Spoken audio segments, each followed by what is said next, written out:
चलिए next question की ओर बढ़ते हैं, that is question number 4। Question number 4 को बच्चों हम देखें, बहुत सिंपल सा क्वेश्चन है। The angle of elevation of top of tower from a point on the ground which is 30 metre away from foot of tower is 30 degree. थोड़ा सा grammar को इसके अंदर कंफ्यूजिंग सा लिखा है, क्या है मैं बताता हूं।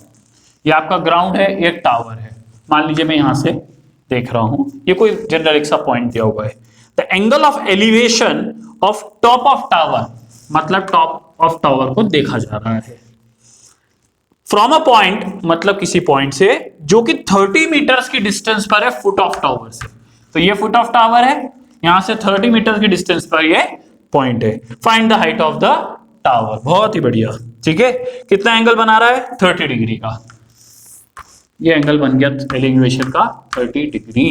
नाम दे देते हैं ए, बी और सी। भी हो गए आपके नाम। आपके नाम इस तरह से हो जाते हैं। मुझे हाइट ऑफ द टावर मतलब ये निकालना है, इसको मैं एच बोल देता हूं लेट्स से, ठीक है। सो इन ट्रायंगल एबीसी, ये अगर एंगल कंसीडरेशन में तो ये परपेंडिकुलर हुआ या बेस हुआ या हाइपोटेन्यूस, तो फिक्स है। मुझे निकालना है क्या है? परपेंडिकुलर। दिया हुआ है क्या है? बेस। परपेंडिकुलर और बेस दो अलग अलग आपकी साइड से कौन सा ट्रिग्नोमेट्रिक रेशियो निकलता है परपेंडिकुलर और बेस से? आपका tan थीटा। थीटा कितना है? 30 degree, that is tan 30 that is perpendicular BC upon base AB। BC कितना है? H, that is height of the tower upon AB कितना है बच्चों? 30। सो दिस इज tan 30 की वैल्यू 1/√3। क्रॉस मल्टीप्लाई कर दें इसको। क्रॉस मल्टीप्लाई अगर आप करते हैं तो आपको कितना मिलेगा? H is equals to 30/√3। ऊपर नीचे चाहो तो √3 का मल्टीप्लाई कर लो। कोशिश करना हमें हमेशा यही है, इनफैक्ट हमेशा हमें कभी भी डिनोमिनेटर में स्क्वायर रूट या क्यूब रूट में कोई भी वैल्यू को नहीं छोड़ना है। So H is equals to 30√3/3 that is 10√3 metres. कई बार बच्चे पूछते हैं सर इसमें √3 की वैल्यू सब्स्टिट्यूट करना है। एस सच तो इस चैप्टर में तो एस सच कुछ भी रिक्वायर्ड नहीं है। √3 √2 को आप ऐसे छोड़ सकते हो, बस मेक इट एश्योर कि डिनोमिनेटर में ना छोड़ो, ठीक है। मूव ऑन करें अगले क्वेश्चन की तरफ। So next is question number 5। Question number 5 को पढ़ लेते हैं पहले। A kite is flying at a height 60 metre above the ground. A string attached to the kite is temporarily tied to the point on the ground. Angle of inclination of string with the ground is 60 degree. Find the length of the string assuming there is no slack in the string. बहुत simple है। मान लीजिए आपका ऐसा ground है, आपकी जो kite है वो कितनी हाइट पर, यहां पर अपन काइट मान लेते हैं, ठीक है। ये काइट है, कितनी हाइट पर है? 60 मीटर की, किसी पॉइंट से रस्सी से बंधी हुई है, ठीक है। और हम ये मान के चल रहे हैं कि किसी भी प्रकार का कोई स्लैक नहीं, मतलब कहीं से भी रस्सी ढीली नहीं है। तो हमें पता करना है कि what would be the length of the string. Angle कितना दिया हुआ है? 60 डिग्री। अब इस डायग्राम के हिसाब से एक बार क्वेश्चन को फिर से देख लो। A kite is flying at a height of 60 metre above the ground. A string attached to the kite is temporarily tied to a point on the ground. The inclination of string with the ground is 60 degree. बहुत बढ़िया। Find the length of the string. मतलब मुझे practically अगर देखूं ABC नाम दे दूं तो निकालना क्या है? AC। निकालना क्या है बच्चों? AC। अगर इस एंगल को कंसीडर कर रहे हैं तो यह परपेंडिकुलर, यह बेस और यह हाइपोटेनियस। नोन वैल्यू क्या है? परपेंडिकुलर। निकालना क्या है? हाइपोटेनियस। तो यूज करना है परपेंडिकुलर और हाइपोटेनियस को। परपेंडिकुलर और हाइपोटेनियस से कौन सा ट्रिग्नोमेट्रिक रेशियो आता है? Sine theta. तो मैं यूज करूंगा साइन 60। कहां पे? In triangle ABC. Sine theta कितना होता है? Perpendicular upon hypotenuse that is BC upon AC. BC कितना है बेटा? 60। एसी ये तो निकालना है which is length of the string. Sine 60 की वैल्यू √3/2। क्रॉस मल्टीप्लाई करो फटाफट से। क्रॉस मल्टीप्लाई करते हैं AC की वैल्यू वुड बी कितना जाएगा बेटा? 60 into 2 दैट इज 120/√3। आप चाहो तो ऊपर नीचे √3 का मल्टीप्लीकेशन कर लीजिए, तो इससे आपको मिल जाएगा 120√3। √3 into √3 कितना होगा? 3। इसको कैंसिल करिए, दैट इज 40√3 मीटर्स। ये वैल्यू आई है हमारे AC की, और AC और कुछ नहीं, this is length of the string, ये स्ट्रिंग की लेंथ होगी। ठीक है बच्चों, यहां तो कोई प्रॉब्लम तो नहीं है। मूव ऑन करें अगले क्वेश्चन की तरफ।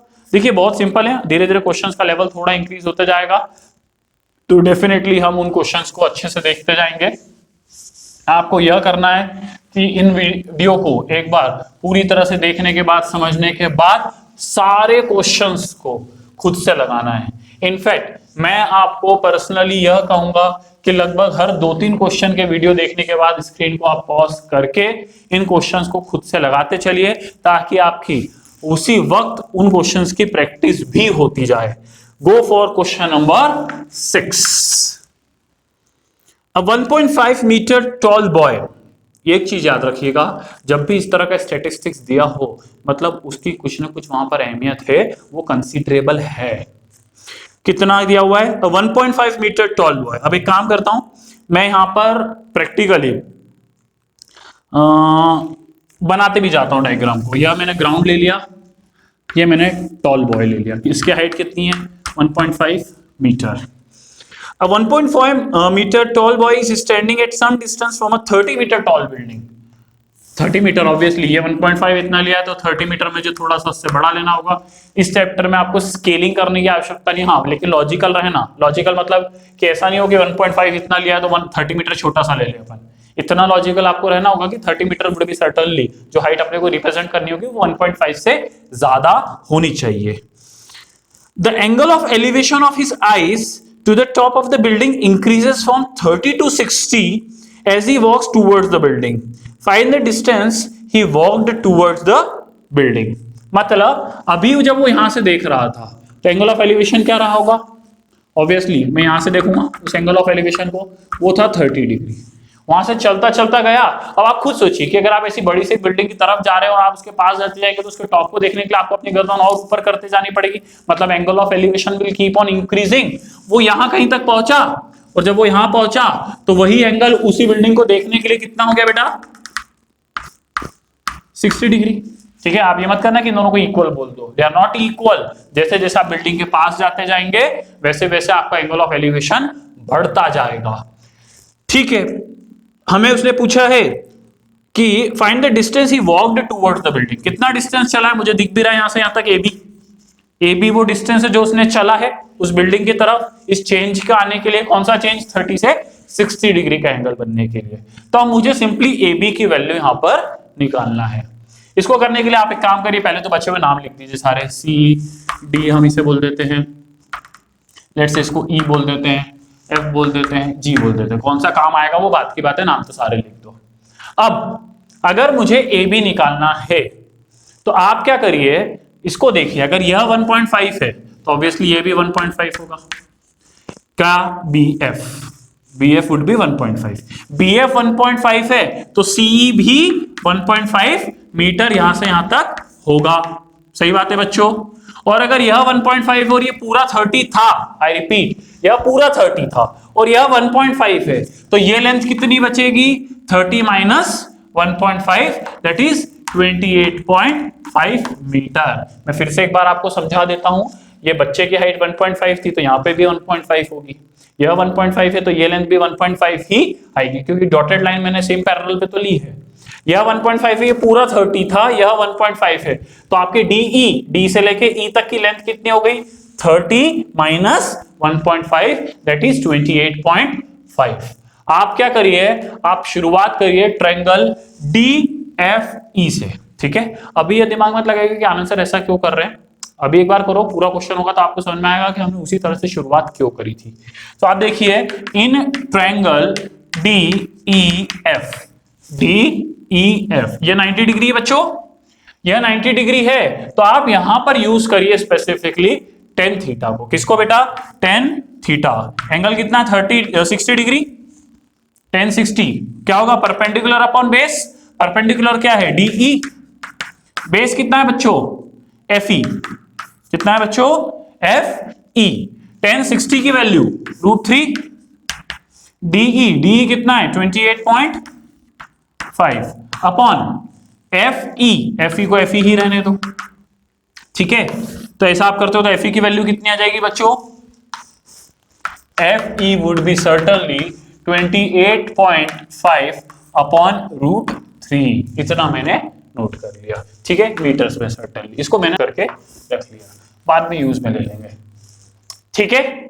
अब आप क्या करिए, अब आप बात करिए इस पूरे बड़े वाले ट्रायंगल की, कौन सा? DEG दिख रहा है ये वाला DEG, ये बड़ा वाला ट्रायंगल DEG, कौन सा बच्चों?